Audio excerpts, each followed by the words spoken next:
For a small backformer or the big backformer, sometimes the collar will be against this bar.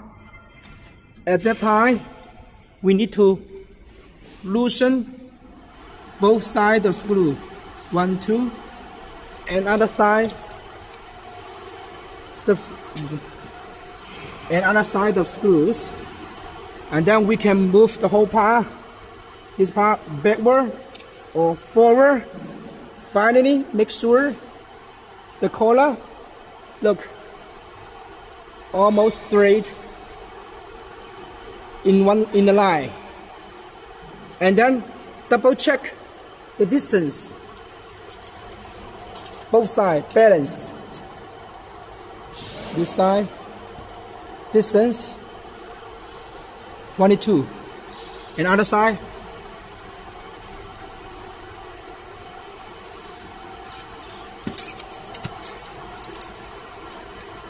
22. That means this frame balance,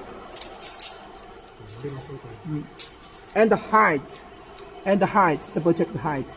Both sides must be same.